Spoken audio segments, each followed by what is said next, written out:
Hello and welcome back to the NJ Multi-Species Podcast, Episode 4, with Joe Santiago and Chris Pereira.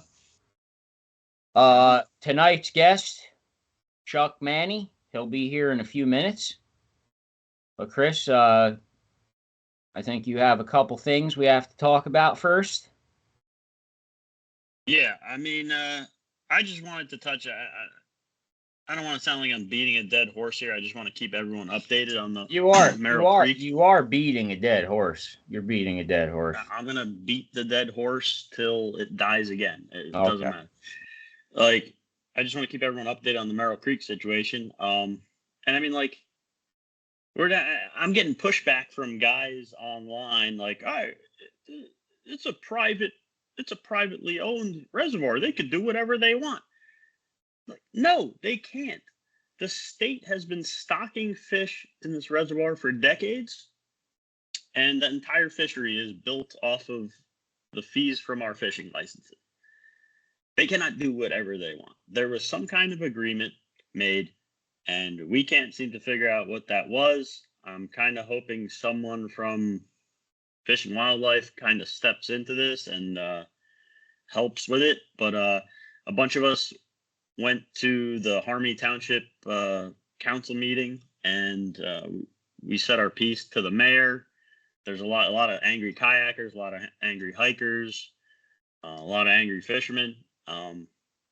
It sounds like, thankfully, the mayor of Harmony Township is on our side, genuinely interested in trying to come to some sort of agreement with Merrill Creek. And we told them a lot of our points. Where does NJ Fish and Wildlife stand on this? Where are they? I mean, we're not sure. We're getting a lot of political type responses from some emails. I want to believe that they're concerned about this and they're going to help. The mayor over there, Mr. Tipton, he seemed like he, like I said, genuinely wanted to find some kind of resolution. The commissioners reached out to Merrill Creek supposedly and haven't heard back.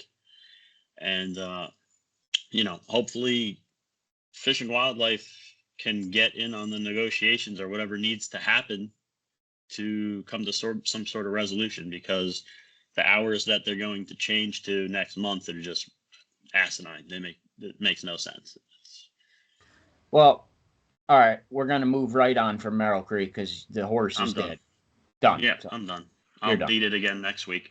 So, another absolute atrocity. There are people trout fishing all over. McClintyre put a picture on. McClintyre helps the state of New Jersey stock. He volunteers, I guess. So he's out putting fish out. He's putting pictures up of a guy in the river with a 5-pound rainbow on a stringer. Like the other day, 10 people got busted at the Ramapo Reservation, like just fishing, like it was opening day. Like, trout fishing doesn't open till April 8th at 8 a.m. Like, there's little kids that are waiting to go fish. Like, if you're out fishing, that's an atrocity, first of all. You shouldn't have a fishing license. A game warden shouldn't even approach you. You should just be hit in the neck with a tranquilizer dart out of nowhere and all your equipment confiscated, and you just wake up with nothing. And you're done forever fishing, because this is ridiculous. You cannot fish trout-stocked waters until April 8th. What is going on here with this? It's crazy. I mean, it's not that hard. There are plenty of places where you can trout fish right now. Places that aren't stocked, that have fish in it. Just go fish there. But it's still like, it's the whole tradition of it. Like, my 7-year-old daughter is asking me, like, so Saturday's opening day, are we going? Like, the kids are waiting, and these assholes. Some guy caught them all already. Yeah, it's what is going on? It's just ridiculous. I don't know. If you stop trout fishing, wait till Saturday at 8, unless you're in a TCA or one of the listed areas. You cannot be trout fishing, people. You can't. It's very clear on the website. Very clear. It's also clear on the fucking 800 white signs on the trees that you walk past that say you can't fish till Saturday. All right, moving. Let's just go. Those are a dead giveaway. Move right on. Are we going to bitch and complain the whole time, or are we going to bring in this guest, Chuck Manny? I got one more. I got a few more things. I do have a few more. All right. I talked to Jen Wong again. All right. Jen Wong said the bass fishing's been really good. It's heating up. He's had a couple days with over 20 fish. Smallmouth and largemouth. The pickerel bite slowed down because they're on beds. And he also told me, I started talking to him about that lip glue stuff. You know how he always posts a picture of that lip glue? Yeah. I asked him about that. I said, what is that stuff? Like, is it really like lip glue? Because I'm thinking, oh, okay, lip glue, it like sticks fish to the lure. What a gimmick. You know, it's bullshit. That's not what it is. That the fish... Hold on. No, I just looked at it and I said, sticking to the lures like he wasn't using hooks? No. I thought it was lip glue, like a gimmick. You rub it on the lure and like it holds the fish on better, like just total snake oil. Name. Yeah, that's not what it is at all. So I come to find out this product, lip glue or whatever, it's made by Signal 11 Lures. That it's the same scent company that we use for deer hunting. That's made in New Jersey. So I didn't even know, and I love him. That's the only guy I use. I buy all my deer hunting scents from him. But he makes that stuff for fishing, and you rub it on the lure, and it adds scent. Jen Wong, he absolutely swears by that stuff. So I was just, like, okay, now I get it, And now that I see come on one week and talk about it. He should, yeah. Jen should come on, talk about it, because I could attest to Signal 11 with, I shot one of the biggest deer of my life, came right into Signal 11. I could attest to the brand. Moving on from that, John Dorn, again, we didn't get him on. He's coming on next week. John Dorn's going to come on and talk bass fishing for a little while next week. We have to get him on. You're gonna let someone come on talk about bass fishing again? Yeah, I'm becoming more open to bass fishermen. Oh my God. There was another yellow dog paddle fish that was posted that looked like it had AIDS, and it was 23 inches, but it just looked like it was 16. So that was in the news.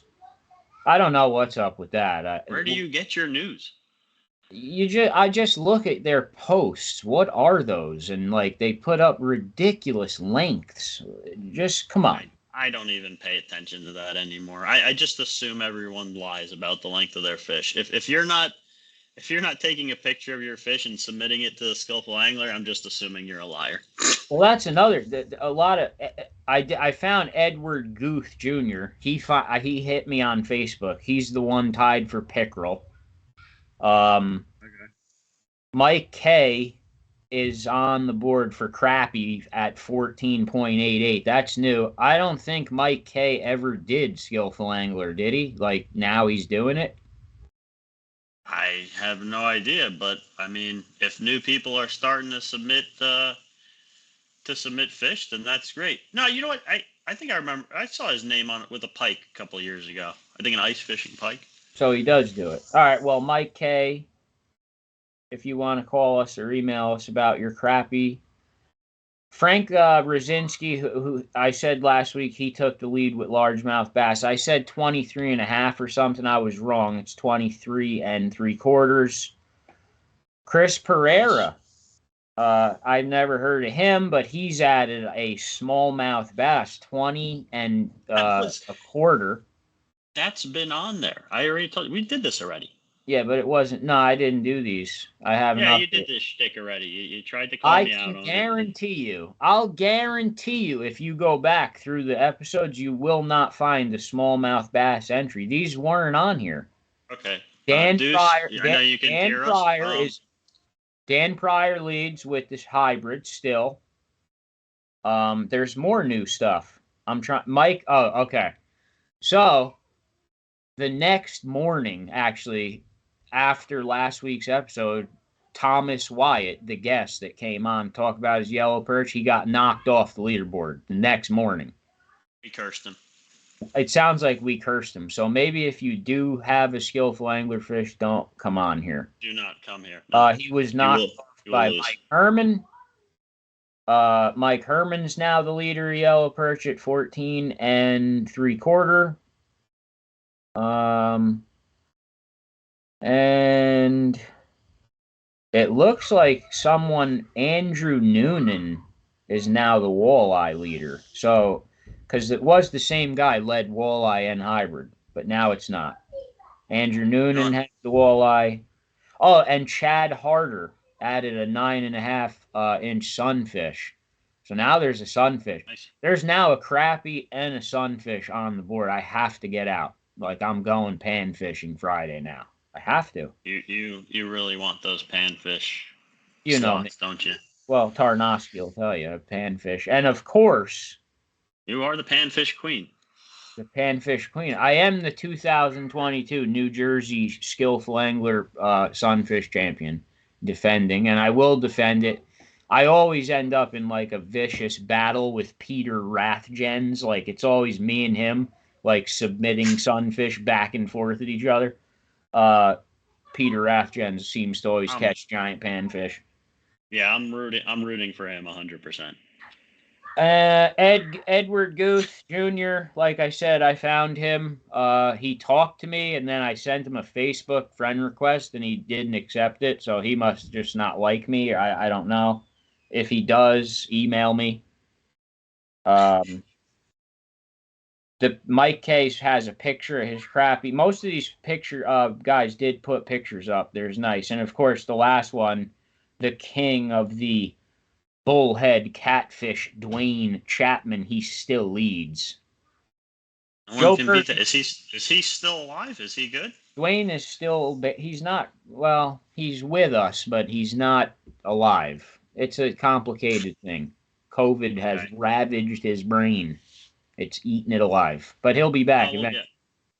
Joe Bergen continues to just sneak through all the ponds and pretty much lead the entire Skillful Angler leaderboard without entering any fish. He just measures them on a tape measure and sends them to me. But he'd basically pretty much be leading the whole board already. So do you think that's like a shot at you? I think. That's how I feel. It's pretty much Joe Bergen saying, listen, I catch giant fish and I don't care about your Skillful Angler shit. Leave me alone.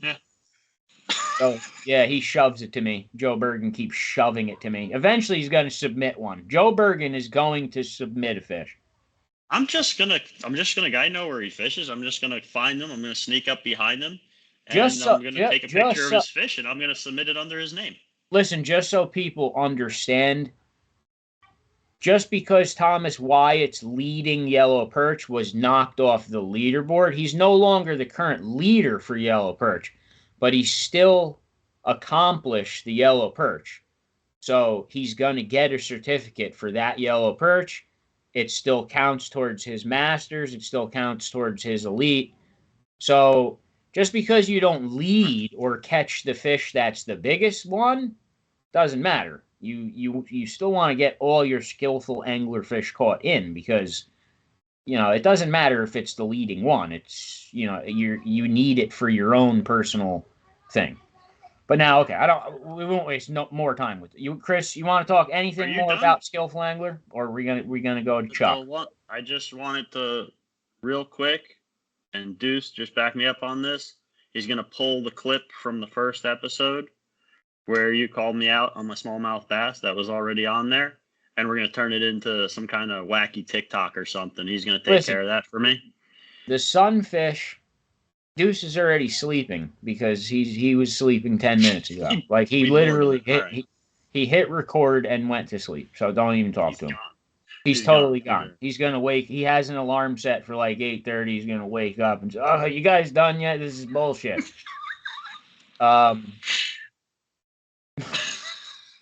So maybe. All right, fine. Maybe the smallmouth bass was in there, fine. But the sunfish is new. Late. The sunfish is new. Mike K's crappies new. The walleyes new. Thomas Wyatt was knocked off the leaderboard, so the whole thing did change. Don't give me your bullshit.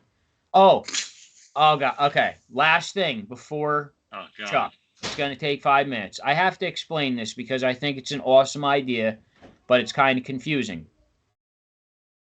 Aaron Graybill and Lake Hopatcong Guide Service came up with this idea. Aaron gets a lot of emails from like one person. It's one guy. Like, hey man, I'm looking for a fishing trip. You know, I don't have anyone to go with, but I'd like to go, but I really can't afford to pay that kind of money for just one person. So Graybill comes up with this idea.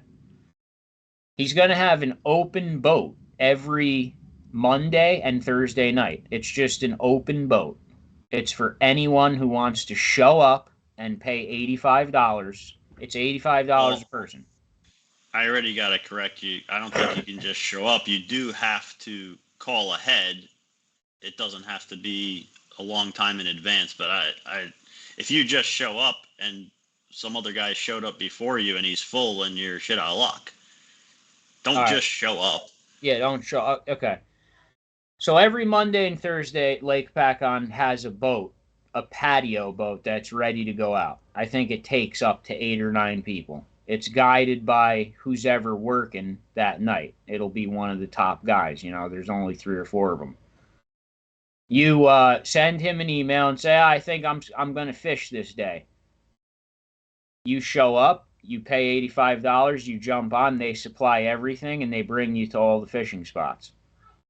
And you fish with the guide. So you basically can get out fishing on a guided fishing trip for $85, meet a lot of other guys that might be on the boat, and even more awesome than that, he gave us 4 of these to give away. So we're going to actually give away 4. We're going to... Are you serious? Yeah. I told you that, didn't I? No. Oh, I didn't. Okay. You were kicking it around. No, okay, yeah, it's confirmed. Aaron's given us 4 of these, 4 free passes. So 4 people are going to win a free pass to jump on an open boat guided trip on Lake Hopatcong. That's pretty cool. I got to admit, that's pretty cool. It is. If you don't have a boat, we have to figure out now what you have to do to win them. We'll come up with something. We'll build an obstacle course or something. That would be amusing. Listen, I have my own boat. A lot of people don't. And a lot of people don't even have friends that fish. So I get it. That is a cool idea. I'll admit that is a cool idea. Thursday night, I have nothing to do. I'm just going to go to Lake Hopatcong, pay $80, and I'm going to jump on a boat. And you know what? I don't want to slip this out there because I'm kind of screwing Aaron, but I mean, let's look at it from a customer standpoint. If I had to pay the full price of a guided trip, which is, a couple $100, to maybe go out there because I want to learn some of their spots or see how they fish, maybe it's too much money, but now I could pay $85 and slip onto one of these boats and see how they fish and what they're using and where they're fishing. So sorry, Aaron, but yeah. Well, I mean, you're going to learn something. I guarantee it. Take it as a personal guarantee for me. You will learn something if you go. That's it. I'm just saying. Hopefully Graybill doesn't watch this episode, but you could slip in the back door on one of these open boats for a little cheaper than on just jump on an open boat. Make new friends. It's awesome. I'll go. Yeah. Chris will probably jump on one. Yeah, why not? But we are going to give 4 away. It sounds like fun. I got my own boat, but it sounds like fun. As soon as we figure out a way to give them away, we're going to give them away. We'll come up with something good. Yes, we will. Are you done now? Did you get through everything? I'm ready. I'm ready to go to Chuck. Let's bring Chuck Manny. Can we get Chuck in here? Let's bring in Chuck. Let's do it. So our special guest tonight, Most of you know him. You see his striper pictures all the time. I mean, he's a humble dude, so I don't care if this makes him blush. You are a legend, Chuck Manny. Ugh. Woo! There There it it is. And I got a little bit of a cold, so my woo's a little down. And I was out all last night fishing, so my woo's a little down too. So, but it was definitely a woo night last night, so it's all good. All good. Yeah, How you guys doing? We're doing all right. You probably blew out your vocal cords last night. But you literally came back from a trip, landed on the plane last night or late yesterday afternoon or whatever time it was, and you went out night fishing for stripers, and you caught probably 6 or 7 of the biggest stripers I've seen this season so far. Yeah, well, we've been on them, and everybody's been on them. It ain't like this is rocket science, right? They're everywhere. So, which is beautiful to see because I grew up as a kid. There were no striped bass, right? I grew up as a little surf rat. I used to belong to Surf Rider Beach Club in Seabright, and I'd be 6, 7, 8 years old. I surf fished every day, and if I caught 3 a year, that was a good year, And that's unbelievable. Unbelievable to see how it is now, So yeah, it's pretty awesome. A lot of people don't remember all that stuff, but it's pretty awesome. Chuck, what is the Tyman? What is Chuck? Your name's Chuck Manny, but a lot of people don't know what the Tyman is. What is it? Yeah, so the Tyman goes back to my son. So my son is Tyler Manny, and when I first got my first bigger boat, like I used to have like a 16-foot long. The first time I got a Grady actually. First time I was like ocean fishing in a boat. My son was born, and his name was Tyler Manny, and I call him the Tyman. Hey, Tyman, right? Tyman. So I go, hey, Tyman, and that's what I named my boat after. So that's where that all comes from. And that was, now my son's 29 years old, so that's when I got that boat, and that was my first, like real boat. I used to fish like the Navesink, the Shrewsbury, the Raritan. I used to fish all them when I was really young, when I had a smaller, like from a John boat to a 16-foot one. That's what I really fished in. Fished the Hudson a lot. That's where I caught my first big stripers. But that's where the Tyman comes from. And you caught a lot of big stripers, and you don't seem to be getting tired of it either. No, because they're getting bigger, and you always just keep setting further goals, like I always was after a 50. And then, I caught a 50, I don't know, it's a long time ago now, but, now I have 100, and I have this log book next to me just in case I ever needed it.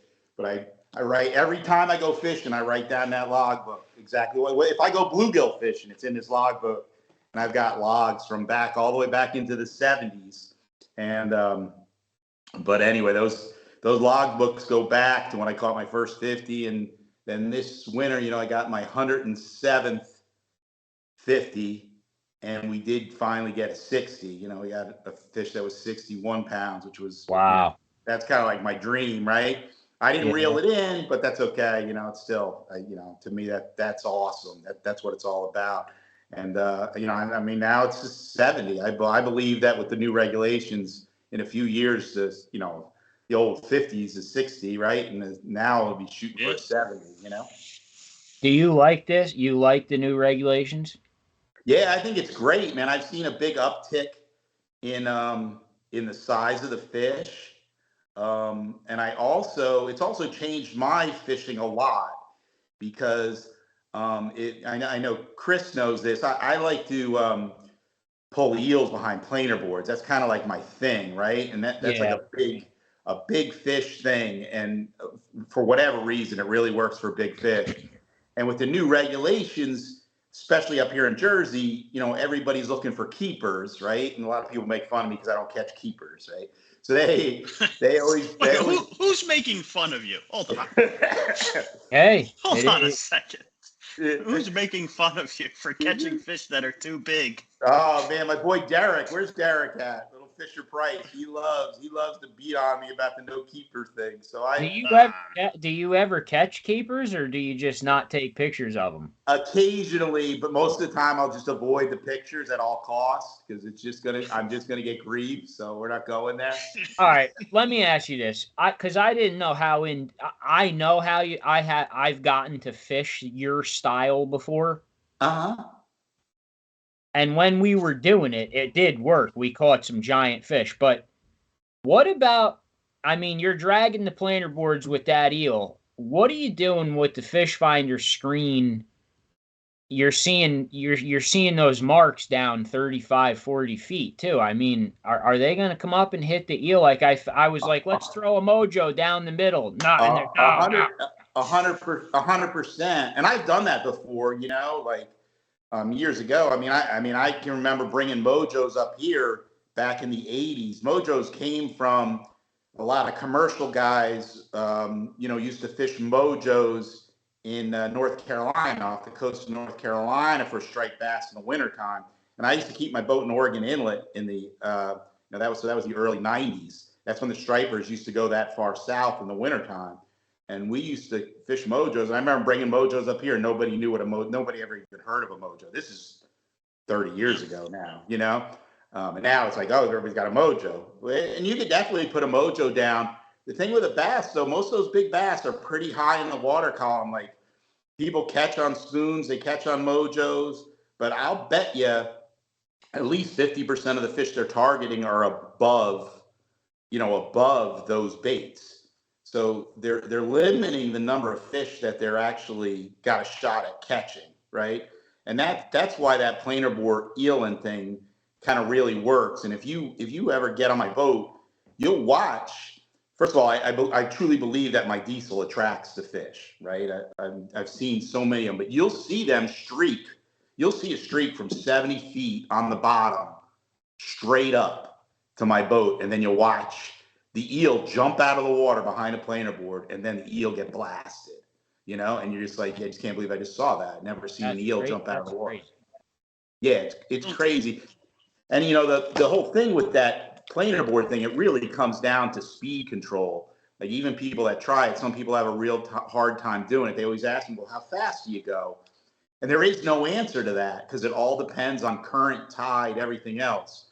And I just I've been doing it for so long, I have an exact feel of how the board has to look. I have a down rod that's straight down behind the boat. The angle of that down rod tells me everything. It tells me whether I'm going to catch, whether I'm not going to catch. And I'll watch somebody else doing the same exact thing next to me, and they won't catch.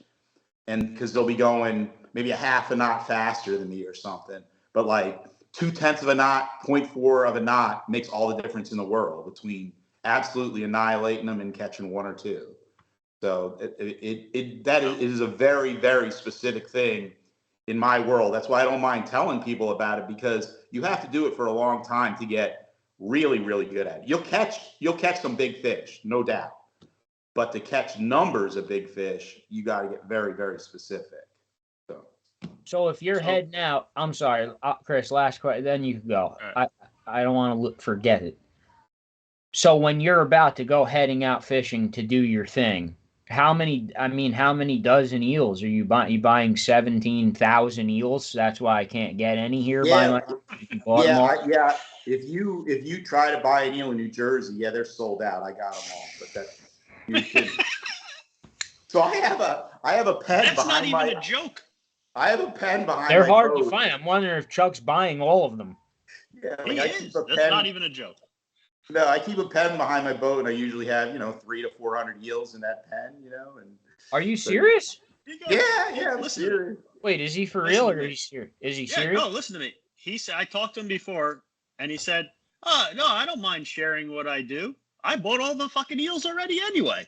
Wait, he has a pen with 400 eels behind his boat. Yeah. If he's saying it, I believe it. Oh my. Okay, so now you're heading out to go striper fishing. How many eels have to go onto the boat to go out fishing? Oh, I'll bring somewhere around 100. 100. And I want it, and I keep them in my live well so they're really frisky. I'm not wanting, like, I don't put them on ice. I don't smack their tails. I'm looking for that eel to swim. I think when me and Chris went, we brought 12 eels for the whole day. Didn't we? Well, because we couldn't find them. Yeah. We fished with your buddy Matty Fish, who I've become friends with now, and I've gotten a taste of this method that he learned from you. And like he's like, oh, can you guys pick up some eels? And I'm going to the bait shop. The guy's like, yeah, I got a couple. I'm like, I guess I'll take them all. And he hands me like 14 eels. I'm like, okay, thanks. Yeah, it's hard. It's hard, especially now. So now it's hard to get them, especially in the springtime. But like last night, we were just pulling live bunker behind the boards. That works really well too. The only difference between bunker and eels is when you put the bunker behind the boards, the bunker, after about a half an hour, they get tired. You're going to need to swap them out if you don't get hit a lot. And just like live lining, when you put the bunker behind the boards, you'll get more hits. You'll get more hits on the bunker than you will the eels. You'll catch way more fish on the eels than you'll get on the bunker because your hookup ratio is way, way better because the eels don't escape like the bunker do. What makes you now? Why not just use the eels at night too? Why switch to bunker? Only because I couldn't get them. Only because I don't have any eels right now. We're supposed to get our first eels this week. So if you had eels, you'd be just dragging eels 24 hours. Yeah, I like having the bunker. The bunker is super fun. Like if I have people on the boat that are like catch fish guys, they like action, I'll always put bunker behind like the close planer boards because you'll see a lot of blowups and stuff, right? So you always will have action instead of waiting for a rod to double over. So the bunker is much more exciting than the eels. But like I said, you'll catch more on the eels, and I guarantee you, like my log will tell you, the biggest fish invariably will be on the eel. Doesn't mean that you won't catch, one day you might catch the biggest fish on a bunker, right?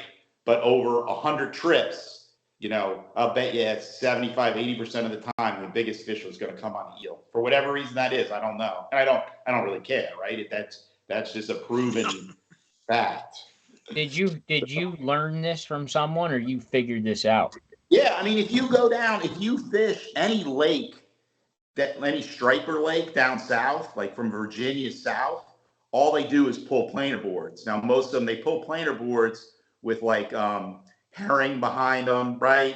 Hickory shad. That's what they do. They don't pull eels, but some of those guys go to the Chesapeake in the wintertime.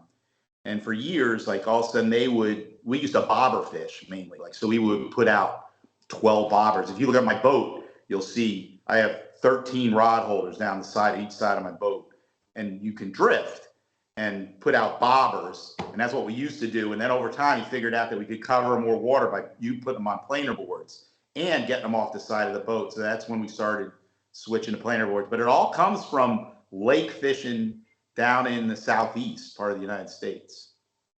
That's where all comes. That's pretty cool. Yeah, that's cool. It's like the coolest things in fishing always seem to come, like everything comes from somewhere, right? And someone will take it, like you took this and you just adapted it to the situation that you had personally at hand, and you just turned it into something completely different. It's just, It's so cool. Yeah, I think it's amazing though how many times, like I'll talk to people and they'll be like, oh yeah, in the wintertime I went to I went to the Keys and I went tarpon fishing, right? Or I went to Panama, like I just went to Panama and they went, rooster fishing or whatever they did. And they go there and they have a great time and they do something totally different than they do here. But then they come back and it was just like it was a vacation. That whole thing, like if you take fish or fish, if you take what you did down there and try to adapt it to what you do here, I guarantee you will find an application where you will catch more fish because of what you learned on your little vacation, And it's funny how people don't do that, Nah, yeah.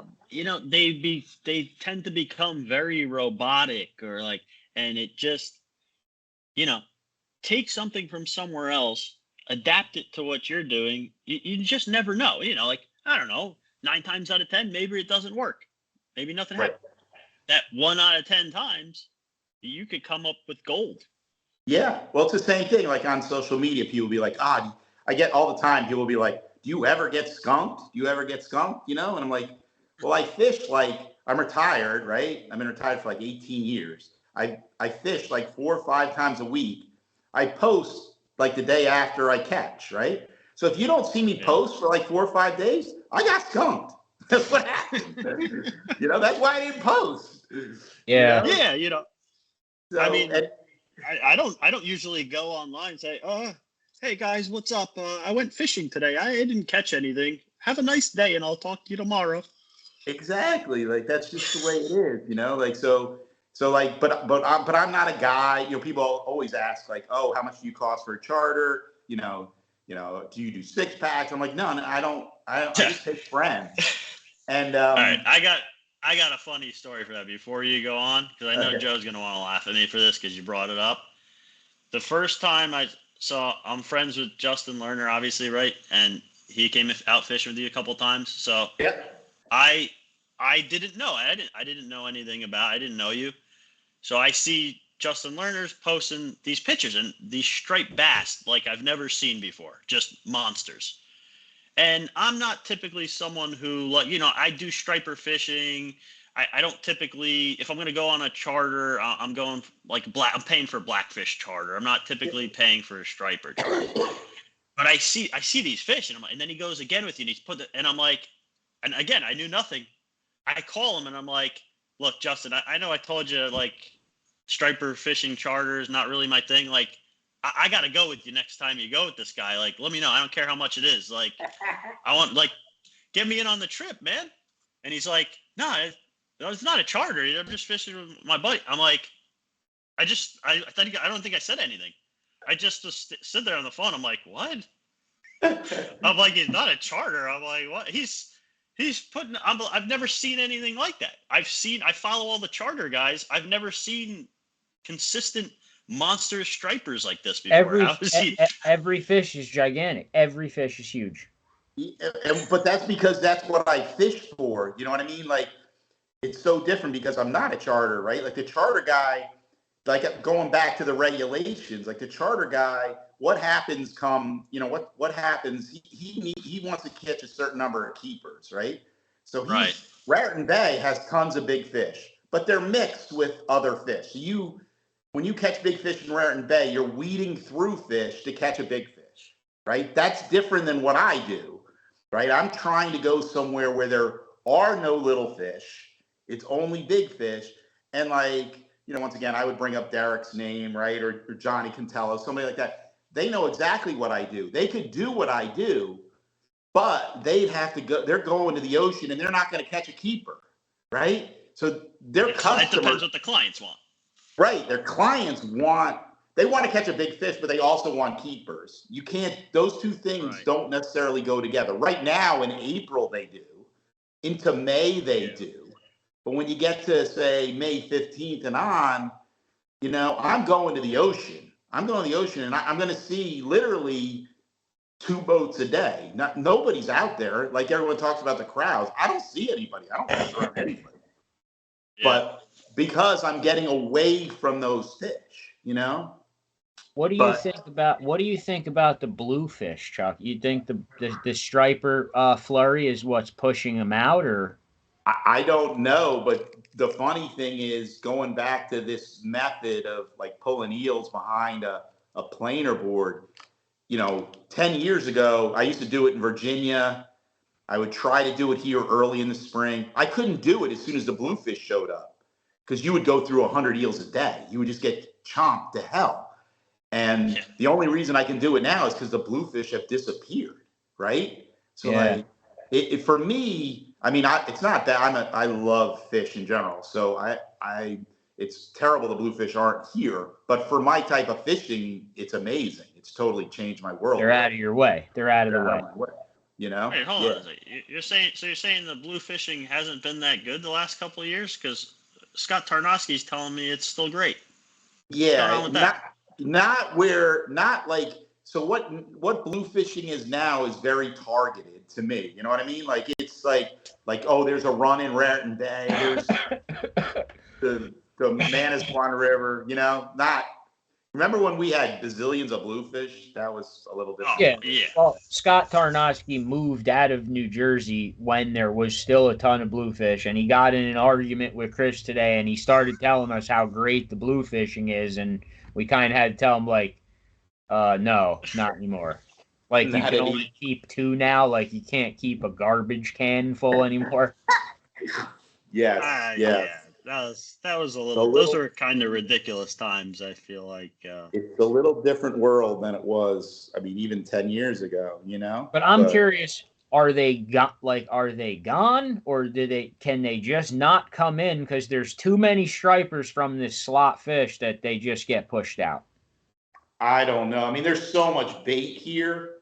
You know, when the regulations changed, where the Omega boats and everything kind of got out of New Jersey on the bunker, I feel like that changed our striper world. Like once again, if you could just look at where I kept my boat, I've always been a striper guy. I used to keep it in Virginia in the winter, which I still do, but then I'd keep it in Cape May in the early spring. Then I'd bring it here, and then I'd bring it right up to New England. I used to keep it in Connecticut or Block Island to fish up there for stripers, right? Yeah. And you don't really have to do that anymore. This is really like the mecca of striper fishing now. It's crazy. And it's absolutely crazy. And the change is our bait. Like, I started 25 years ago, 30 years ago, I'd be pulling bunker spoon because I couldn't get bunker, right? Now it's like, I mean, it's April and I'm throwing a net. Actually Bob was throwing a net, but we were getting bunker yesterday. It was, like, it's not hard. Like, wherever you want to go, you're getting bait. That's totally different than it used to be. And that once again, and that's changed where these fish go. That's why they're like people talk about, everybody puts their boats in at the end of March and they're like, oh, the stripers showed up. No, the stripers didn't show up. The humans showed up. The stripers haven't left, right? They've been here since the fall. We took our boats out, and all of a sudden the striper fishing was over. We put our boats in, and all of a sudden the stripers show up. No, you're that lucky that the day you put your boat in, the stripers showed up. No, I think that they were already there. So that's the crazy. Chris was. I think you'd have a hard time. You'd have a hard time making some anglers believe what you just said is true. I think they really want to believe that day, that week, that was the week. That was the week. They all showed up. Chris was infuriated all season because every time we went either sea bass fishing or black fishing, on the way out, there was so many stripers everywhere that the captain of the boat just cannot, and this was on multiple different boats, the captain just can't resist. And they forget we came here. Like, one time we showed up with like 6 dozen crabs for black fishing. Yeah. And I've got my black fishing gear with a little shit-eating grin on my face. I'm like, we're going black fishing. we come through the inlet, bunker bombing on bait everywhere, and like the crabs died and went to waste because now we're chasing stripers all day. And then we went black sea bass fishing, and again on the way out, stripers everywhere. The guy starts striper fishing. So Chris keeps getting infuriated that the stripers are getting his captain's attention off what he's trying to do. I totally think Chris has a true gripe right there. Definitely a true gripe. That is a fact. There is a lot of bass. But let's be honest, like, I get over it. It's fishing. I love all fish. I'll go fishing for bluegills with Joe, for Christ's sake. I mean, I don't care. I'm the same way, man. If it's blowing, I'm going. I'm going bluegill fishing, going trout. I love our wild trout streams. I love Spruce Run. I love Round Valley. Do you like largemouth bass, Chuck? Love largemouth bass. I was largemouth bass fishing. Yeah, I was largemouth fishing yesterday. I wasted half my day waiting for them to. I was like, damn, this is the first day they're going to move in the shallows because that's 75-degree air temperature and that sun. I'm like, damn, they're coming in. So I went to a local lake and I was sitting there, nothing. And and all of a sudden the bluegill started coming about 1 o'clock. And I had just gotten into town from the final. I was out at the Final Four. And then I'm like, I knew I was going fishing that night. I had to drive down the shore. So I'm like, come on. And all of a sudden here come 2 friggin' giant largemouth. And I hooked both of them and I lost both of them. And I was pissed. So anyway, took it out on striper. You freshwater fish a lot too? Oh yeah, probably at least a couple days a week. You trout fish? Yes, I do. A lot of trout fishing. Really? Nice. I'm not a stocky guy. Yeah. I don't really like that. So I'm kind of like Justin. I'm not nearly as good as Justin, but like I'm going to like the smallest little trout streams. I'm trying to go in these little wild trout streams. I love, I drift the plug down the pool to the other end and just rip it through the pool and watch one of those little fuckers come flying out from underneath the roots. That's the best, man. They hit hard. So I love little wild brown trout. Oh yeah. You piss them off. They got some piss and vinegar in them. No doubt. And Jersey's got some good friggin' and some very good wild trout streams. People are very underutilized, which is good for us. It is. Let me ask you one more question that I have, because this happens to me a lot. I jump out on the boat, I launch, I head out in Raritan Bay. I'm doing my normal thing, just trolling mojos and umbrella rigs, hitting my normal spots. No marks anywhere, no fish anywhere, no birds anywhere. I have no idea what to do. What does Chuck Manny do? What do I do? The greatest thing about Raritan Bay is that it's not that big. So what I tell people all the time is you need to believe your electronics, right? So you know what a striped bass, you should know what a striped bass looks like versus a bluefish versus whatever, right? And the great thing about Raritan Bay is, worst case, my boat, the Tyman, is not that fast. I'm going full bore, I'm going 28 knots, right?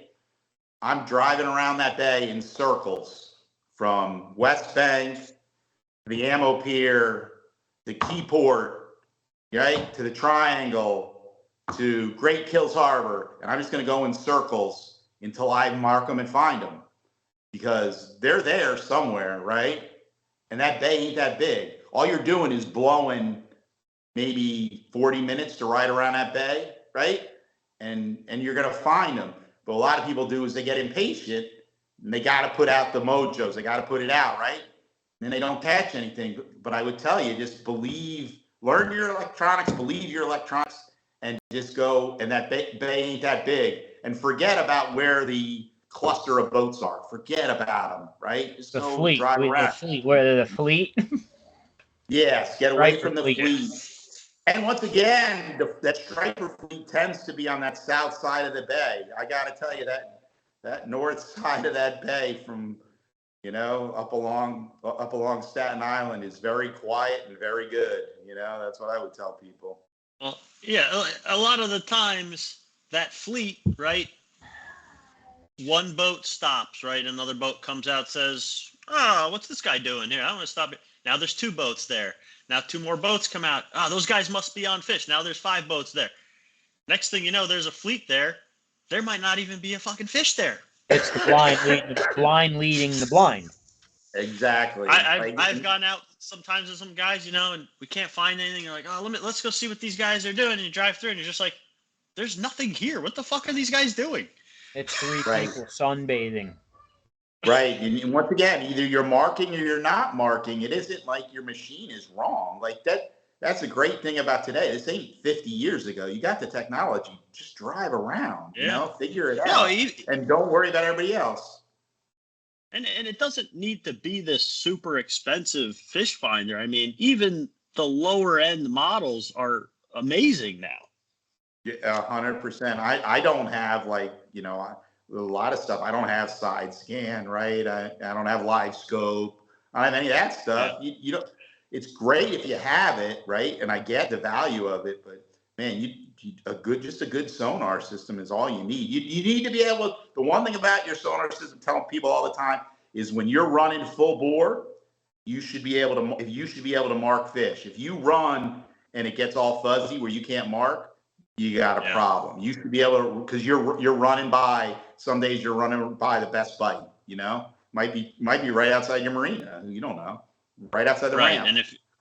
And if you don't have that transducer or the wiring set up right, you're gonna, what are you gonna do? Just slow down every time you think there's a fish? Just not. That's not reality. You need to be able to drive, and if you can drive 25 knots around Raritan Bay, how long does it take you to drive around that bay? 40 minutes, maybe. I mean, you're spending your whole day. Yeah. Exactly. By the time you put out the mojos to go 15 minutes without catching anything, you probably would have found something. Except in my boat, Chris, it would take probably 6 days, right? I'm not going anywhere near Raritan Bay. I'm sorry. I don't even want to go on Lake Hopatcong in your boat. So, Chuck, how does it feel to be so good of a fisherman that you're just a normal fisherman, but yet everyone thinks you're a charter guide? I mean, what does that feel like? I guess it feels good. I like it. I love taking people. I take all kinds of people all the time, hit me up. And then Justin Lerner, I never knew Justin. He's a great guy, right? And kind of built a friendship off of it. But he just reached out to me over Facebook. And I was like, yeah, I'll take you out. The only reason I don't take out even more people is because of the reputation. Like, if I go by myself or I go with somebody that knows me, if we get skunked, it's not a big deal. If I take somebody that thinks I'm God and you go out and you get skunked, well, that is a big deal. To me, it is. To him, he'll be like, oh, I don't care. I just learned something. I'd feel terrible. I can't do that, You'd feel no pressure with us because we're used to getting skunked most of the time. So fish surprise us. I feel pressure going out with anybody. I promise you that. Like, that's my thing. But like, going back to what Justin said, everyone always gets on my boat and they're like, oh, what, can I give you $100, $200 for gas? And anybody that's gotten on the boats the day I've bought a boat has never given me a dime. And all I do is they bring the food and the drinks and we're good. Let's go fish. So that sounds like a good deal. That sounds like a good deal.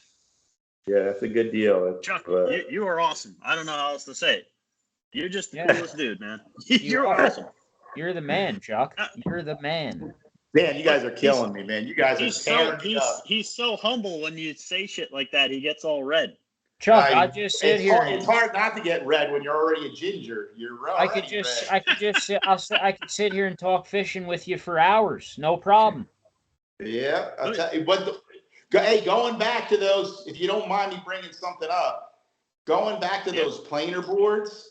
Every person that fishes should have a set of those planer boards. And because like what I was saying, okay, I like to pull the eels, right? But there are thousands of applications for that planer board that people, like, if you use them, for example, if you remember a few years ago, there was an unbelievable early bite, like on the sedge banks and really shallow on Raritan Bay, right? And the guys that were catching were really just the shore guys. The boat guys were having a hell of a time, right? And I would take an SP minnow, take that SP minnow. I couldn't get the Tyman in there. I got an inboard diesel, right? So I only can get into like 2-3. I only get like 3 feet of water.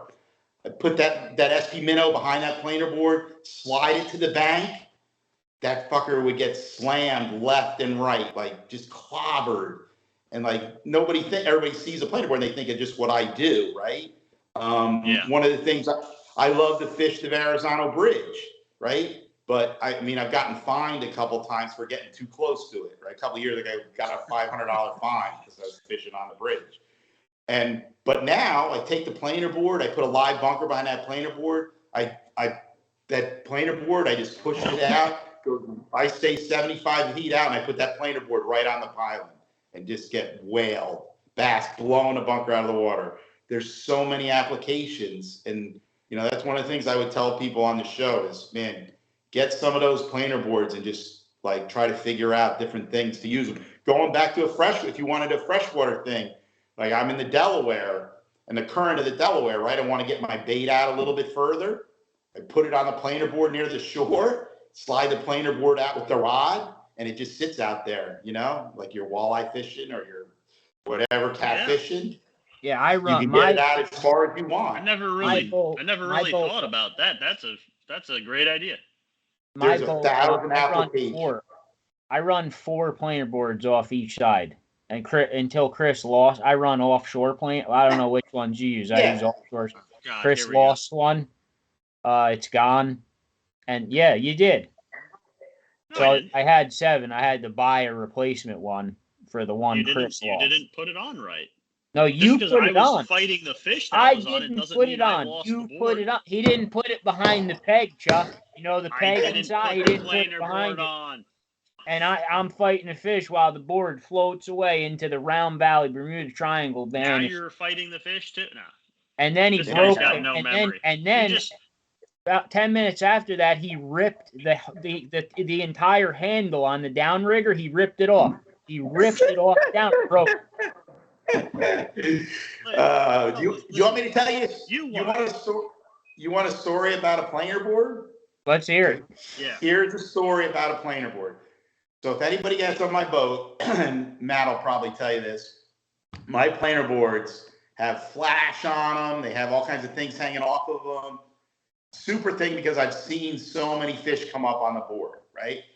So this is now, it's going to be the 3 years ago.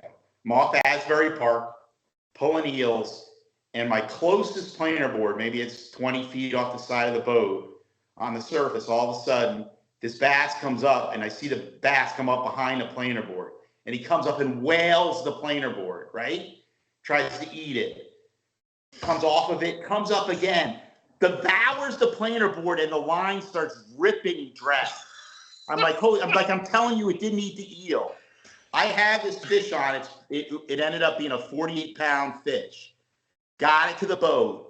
The planer board was stuck sideways in the mouth of the striped bass. No. It ate the planer board and got stuck. I swear to God. Chris, do you have it on video? Can you put circle hooks on a planer board? Is that legal? I swear to God that's a true story. And I caught a 48-pound bass on the planer board, ate it.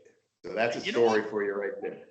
You know what? I believe it because I have seen Dwayne catch a crappie while he's drop shotted, not on the lure, but on the elongated weight that you use with a drop shot rig. Drop shot. Just wedged in the fish's mouth like. That's exactly what just the planer board top to bottom. Wedged in this poor bass. The bass was so happy that I got the planer board out of its mouth. It was so excited. Oh, I'm sure. That's great. Well, real quick. So do you use a specific brand of planer board or any kind that's like, obviously it's got to have some kind of sturdiness to it. You can't just go out there with typical freshwater planer board, I would think. There's a brand called Trophy Stalker planer boards. You can buy them direct.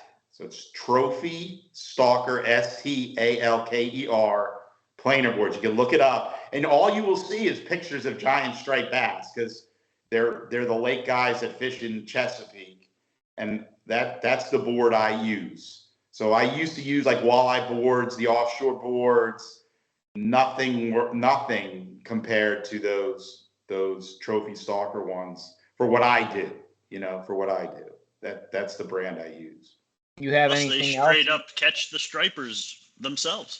Yes. You have anything else you want to plug? Any bait shops? How do you get a Team Tyman hooded sweatshirt? How do you get one of those? That's straight from me. That's another thing that doesn't come with any cost. That's just say, hey, dude, oh my God, I love that sweatshirt.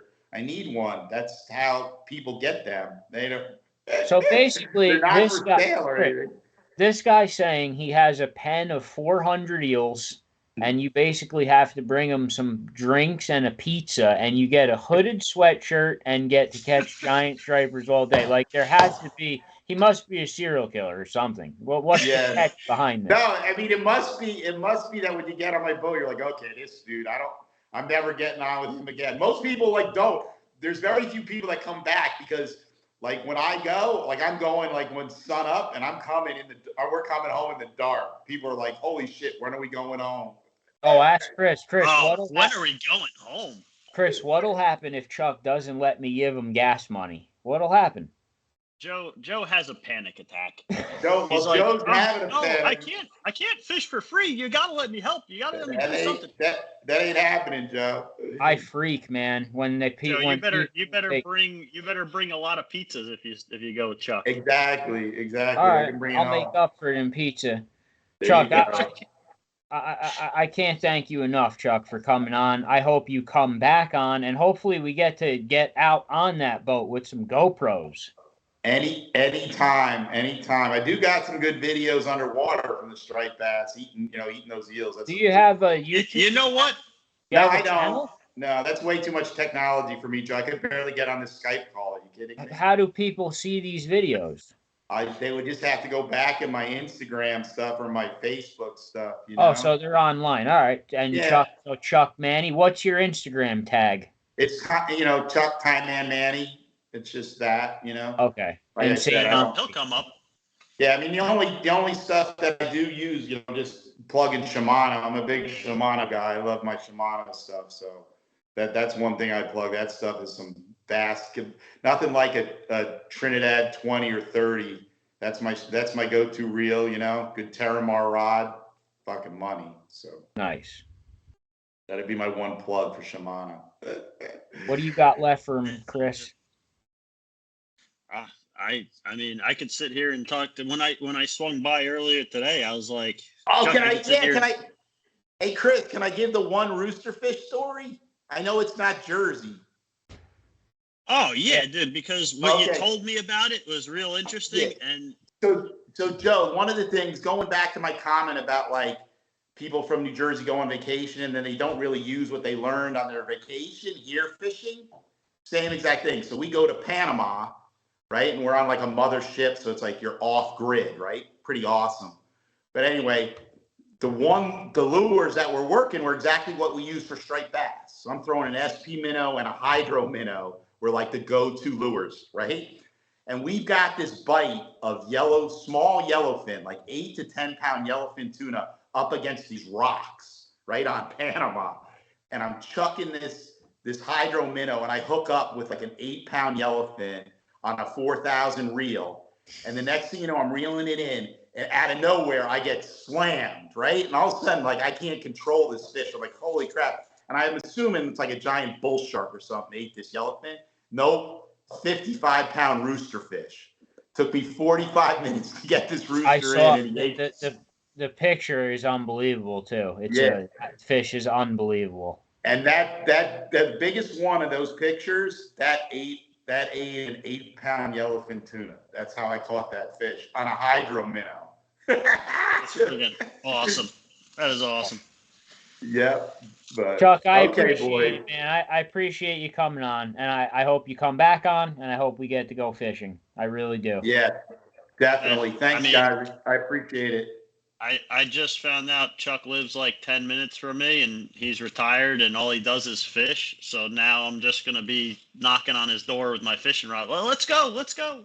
If he's complaining about people that don't want to come back because he stayed out too long, he found the right two people for that, because we'll complain when he goes in. I've had people on my boat just begging me, can I please go home? Can you just drop me somewhere? I'll walk. And I'm like, that does happen. Shut your mouth, fall asleep in the back of the boat, do something, twiddle your thumbs, find something to do, because I ain't leaving until I catch another fish. There you go, man. That's what it's all about. Okay, guys. Chuck, thank you so much, Chuck, man. You're awesome. You're welcome, care, man. Bud. See you, man. See ya. That was awesome. Hopefully we get to go fishing with him soon. That'd be great. Unbelievable, man. Unbelievable. He really is. He's that dude. I want to be his friend. Chuck, I want to be your best friend. Let's be like stepbrother. Let's be best friends. I love that guy. I love him. Yeah, Chuck is awesome. I mean, I've known people that know him, but I didn't get to meet him until today.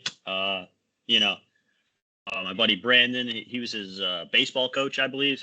He was an awesome coach back when he played baseball. I don't want to admit this, but I didn't want to admit while he was here, but I kind of thought he was a fucking I thought he was a charter boat captain too. I didn't know that he was just fishing. I had to just tell that story. I mean, I did. He's just fishing, handing out free hoodies like this guy, and he's got people complaining he's going in too late. Like, Chuck, call me tomorrow. Let's get together. Nah, he's awesome. He's the man for sure. Awesome. What do you have from Mr. Graybill at Lake Hopatcong? Yeah, so before we sign off here, I want to just, as you did say, you're getting a report from Lake Hopatcong, which is the biggest lake in the state of New Jersey. So you can pretty much use it, like Chris said, anywhere else. Go ahead.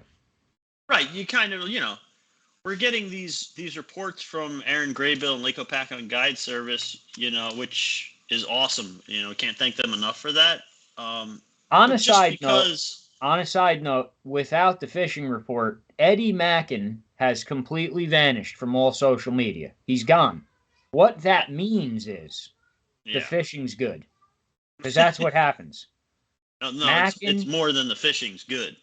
It's well, great. When Mackin's on Facebook, he's here, he's there, all of a sudden he's gone. It happens every year around first or second week of April. Mackin's gone. He's like Aaron Rodgers in the darkroom. He's gone off all electronic. That's how you know the pan fishing and walleye bite is good at Lake Hopatcong. When Mackin disappears. That's all the fishing report you need to know. Mackin's gone. Fishing's great. So you don't need me to go through any of this? Are you good? We'll go through that because Graybill posted 2 gigantic walleye on Facebook. So let's hear what he has to say, too. Well, like I was saying before Joe interrupted me again, we get these reports from Aaron Graybill, and just because you're not going to be fishing on Lake Hopatcong doesn't mean a report from Lake Hopatcong is useless to you, right? You can use it, modify it a little bit here and there depending on the lake. It's all stuff you got to learn, right?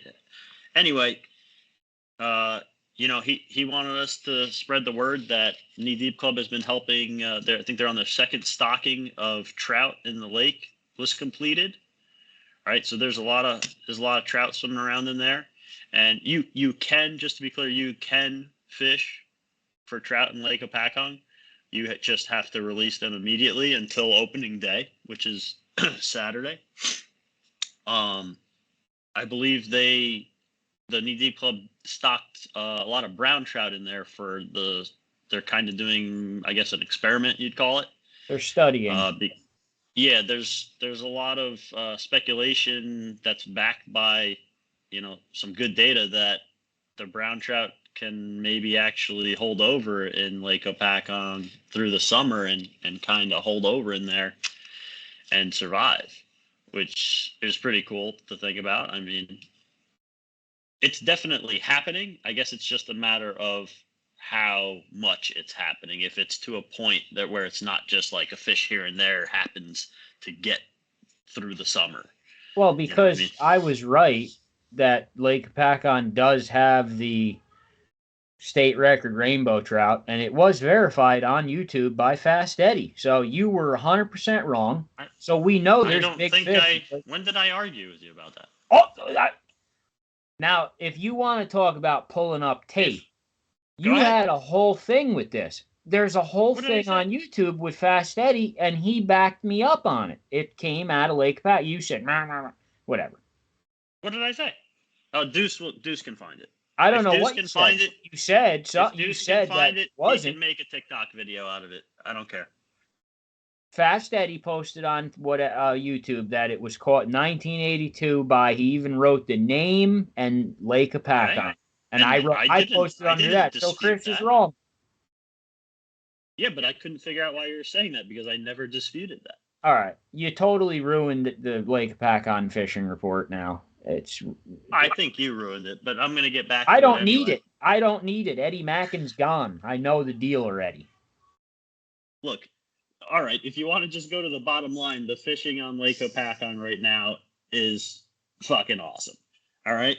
Thank you. If you can get out there, get out there. So Aaron Graybill sends me this big long report, and I just summarized it to the fishing on Lake Hopatcong is fucking awesome. And you can now jump on a boat for $85 on Monday or Thursday if you have nothing to do at night with them. Yeah, I mean, in all seriousness, like the walleye are starting to move. They're starting to whack some real nice walleye, as the sun's going down or the sun's coming up. Like, it's getting good. He did say that the hybrid stripers are still kind of holding off deep, and you just got to kind of look for them with your fish finder. But again, he said if you find them, you can hit them with jigs, vertical jigs, those snap jigs. Flip them out a little bit, and rip those snap jigs back. They are definitely very catchable. Well, so right? just so you know, and everyone else knows, he's giving us 4 free tickets onto those open boats. He's also giving us a free 4-hour guided fly fishing trip for 2 people with their lead fly fishing guide. And then that you did not mention before. He's also giving us a 4-hour trip for 2 on Lake Hopatcong with Kevin Cool. So we have 4 separate trips to give out, and then we have Joe's 2 learning to count, guys. Just bear with it. Yeah, we're relearning to count. And then we have 2 separate big trips to give out. So we're going to figure out how we're going to make you win these trips. But yeah, it's really cool of him to do that. So that's going to be awesome. We're still thinking about how, but we're going to come up with it soon. If you actually have any ideas on how, you could email us. I mean, and guys, and with anything really, send us a message, post under the whatever we post. This is for everyone. This is the New Jersey. What the fuck? Yeah, so I'm sorry. Chuck actually called me, and I just dropped the whole podcast because I'd rather talk to him than Joe. But we weren't done yet, so I'm back now. Joe, we're just about done. We're gonna wrap it up here. Did you want to beg for subscribers before we log out, or? Yeah, definitely. Part of winning those trips, you're gonna have to subscribe to the YouTube channel. That's how I'm going to blackmail everyone. So if you're not subscribed to my YouTube, you can't win any fishing trips. And you have to subscribe to the Lake Hopatcong Guide Service Facebook page too, or you also can't win. We'll get all the rules in writing. This is nice. I'm doing this now from my Hoboken loft. Yeah, that's how you know the episode's done, when Joe starts fucking around with his background. Yes, we will be back next week. We'll announce a guest by Monday. Guys, please hit the subscribe button on YouTube, and please drop us an email like the Lake Hopatcong Guide Service Facebook page. And Chris, you were saying just before you got cut off how you... I didn't get cut off. I literally dropped you to talk to Chuck. Well, just finish with what you were saying. How you were saying how this is for everyone. Oh, right. I mean, in all seriousness, guys, this podcast is supposed, it's the people's podcast. It's the New Jersey Anglers podcast. We want you to interact with it. We want you to treat it almost as if it's a forum in podcast form. Yes, and it also takes a lot of work to put this together and get these people and get everyone in here and get them. And also we do this every week. And obviously we don't get paid for this. We put our own time in it. It's not hard to just click the subscribe button. It's so easy. Just subscribe. So simple. Hit it and that's it. You're done. Just do it. I go through all this shit. You can just hit subscribe. You're really just pulling at people's heartstrings, I think. I do every week. Please. Please hit the subscribe. All right. We will be back next week. Everyone have a great opening day of trout season on Saturday. We'll probably be out on Hopatcong Friday. I will be. If you're on Hopatcong Friday, look for me on a black tracker. I'll be out there somewhere. Maybe Chris will be there too. Yeah, I'll think about it. Yes. Get out there, guys. Get those kids out there. Have fun. Have a good opening day.